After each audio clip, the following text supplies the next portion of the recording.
Snowed in. Might as well make a top 10 list.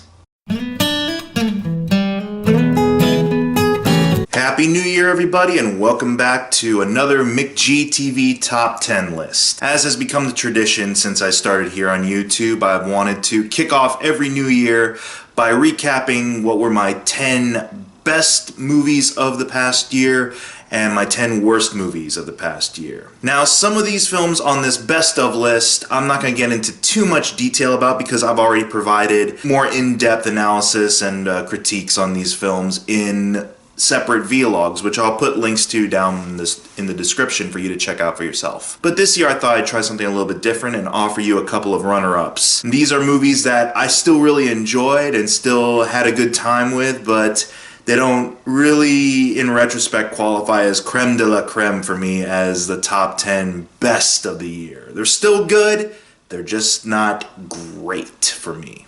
So here they are.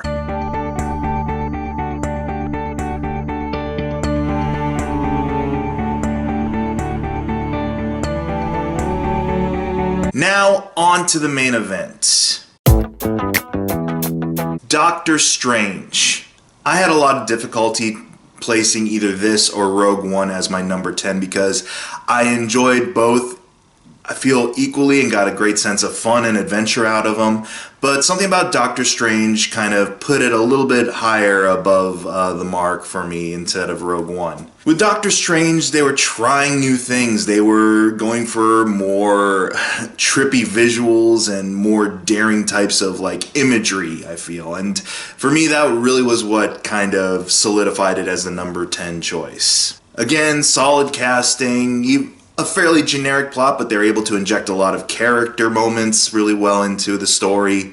And again, those trippy visuals just really seal the deal for me on Doctor Strange. Green Room. I hadn't talked about this in a vlog before, but I really enjoyed this movie quite a bit.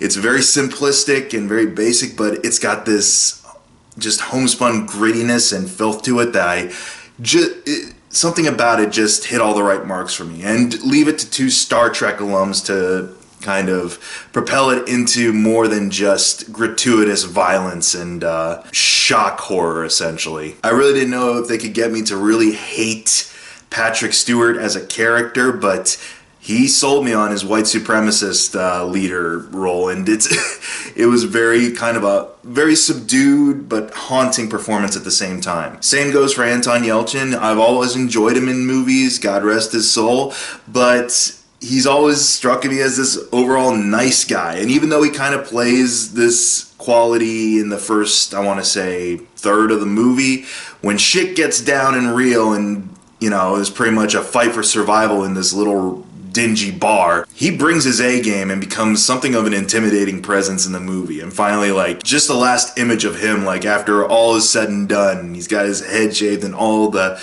crap that he's had to endure in this horrific night finally comes to a close. Makes Green Room well worth the watch for anyone who's a fan of survivalist shock horror and definitely is a fan of a well-taught suspense thriller.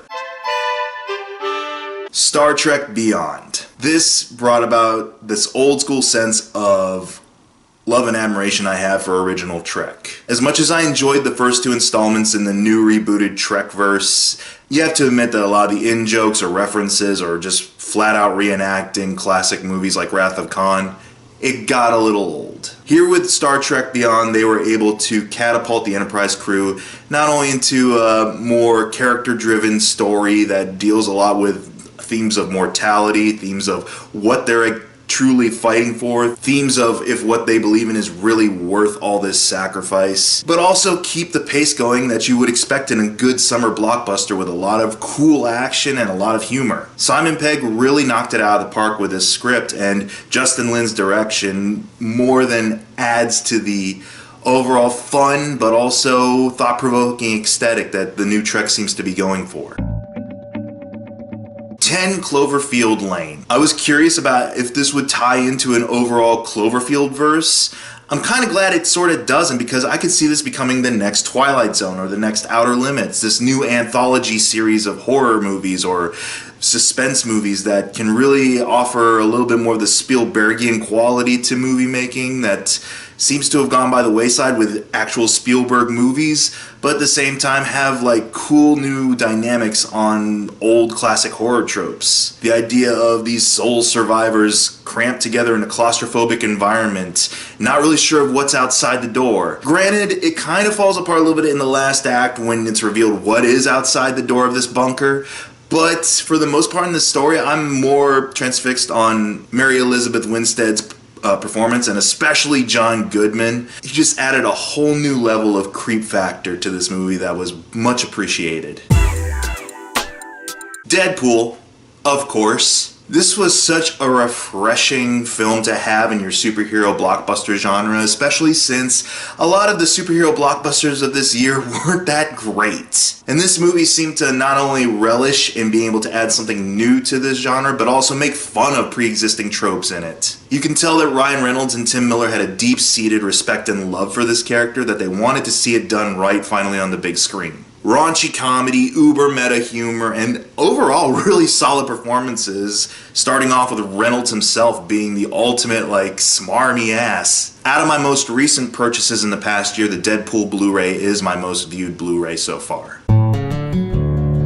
Zootopia. I fell in love with this movie. It was not only just a great overall adorable Disney film, but actually had a lot of mature storylines and a lot of really adult themes playing throughout it that could appeal to me. Dealing with not just the same old Disney qualities of friendship conquers everything else and you gotta believe in yourself. It also throws in a little bit of like trying to understand one another, trying to be tolerant of one another, trying not to play into stereotypes and prejudices we just inherently have, to rise above that kind of stuff. Especially in this day and age where a lot of that seems to be coming to the forefront of our cultural mindset, it's refreshing to have not just a good movie like this, but a good kids movie that's able to communicate these messages to our children at a very early age. Given that it's a computer animated flick with cutesy animals in it, I didn't feel like I was being talked down to. I could definitely see it from the little kid perspective, with all the cute animals, bright colors, and this rousing enough adventure for them to follow with some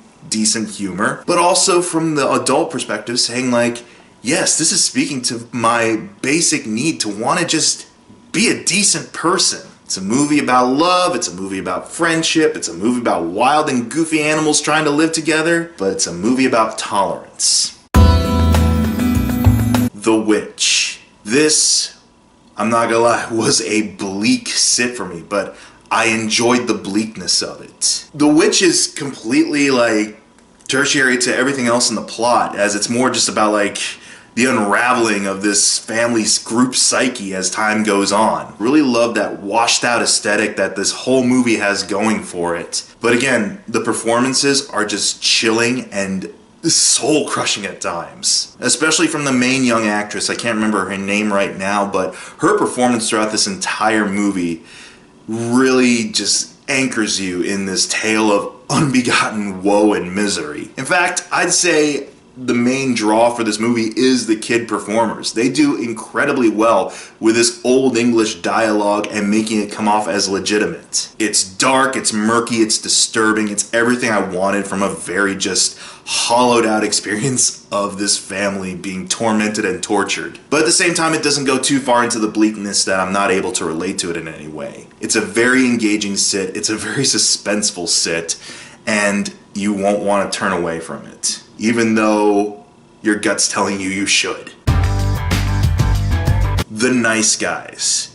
This was the best throwback to 80s action buddy comedy movies I've seen in a while. And thank you, Shane Black, one of the foremost experts on this type of movie, being the writer for a lot of Lethal Weapon flicks and bringing Iron Man back into style with Iron Man 3 post-Avengers. Russell Crowe plays an excellent straight man to Ryan Gosling's character. And again, this has the aesthetic of Kiss Kiss Bang Bang all over it, which was a movie I am head over heels in love with. I really hope there's more movies like this. I don't necessarily want a sequel to The Nice Guys and that continues a story for these particular sets of characters, but more films along this line, please. It could be a fun enjoyable resurgence in this type of well-rounded action comedy. Captain America: Civil War. This could have been the monumental train wreck that a lot of Marvel naysayers have been waiting for. But it turned out to be one of the most taut and well-balanced action films of the year. And I know there have been jokes aplenty about this being more of an Avengers 2.5 or more of an Iron Man flick than anything else, but this movie did a very great job of balancing out all these characters, giving him enough character development and substantial role, but not letting him overshadow the fact that this is Captain America's story about his struggle of still trying to maintain some kind of order for himself in this modern world, about where his loyalties lie when it comes to either the Avengers or his old war friend, about the role of superheroes in general in this world that, while it isn't taking itself too seriously, it's pretty close to our real world perspective. And of course, providing a great springboard for a new Spider-Man, which I feel is the most Spider-Man out of all the Spider-Men we've seen on film so far. It's a great continuation of the Marvel Cinematic Universe story. But at the same time, it's also this great character study for this character that, until recently, we thought was kind of a primary colors joke. A relic of bygone patriotism is now relevant and cool again. Keep on doing your good work, Marvel. Midnight Special. I've already talked a lot about how this, at the time when I saw it, was already my #1 favorite, and it never deviated from that spot. It got close, but it never dropped. And I gotta just give it to the well-paced story, writing, and direction. It's a very bare-bones story. It's a very basic sci-fi premise, and we don't get too in-depth or too intertwined in a lot of what the characters' motivations are, but they're set up so well and they're performed so well that you're just enthralled and carried along with the ride as it goes along. You get the connection between Michael Shannon and his son in this movie. You get the connection between him and his cop buddy, Joel Edgerton. You get a hint of the past that he shares with Kirsten Dunst as the boy's mother. And I'm glad they didn't play into overly black and white villain and hero tropes like other sci-fi movies would. No one is essentially bad or essentially good. They're all just people. Yeah, in the last act it does get a little too maybe hokey, but I was okay with it. I didn't have this feeling like too much was revealed to me or too little was. I still have plenty of questions after the viewing, but at the same time, I'm perfectly content with the resolution they gave. And all in all, that's what you want out of a great movie. A well-balanced plot that keeps you motivated to stay with it. A very appealing cast and roles that aren't too overly complex or confounding. Pretty awesome special effects. And a resolution that, while in the moment can provide a very satisfying conclusion, you still have questions afterwards. It still can provoke some kind of thought or analysis on the themes. But enough of me waxing wonderful over these films that you should just definitely go check out. I know which top 10 list you're really waiting for. You can't wait for me to spew hot garbage all over the films that just suck. Stay tuned, the worst of 2016 is coming soon.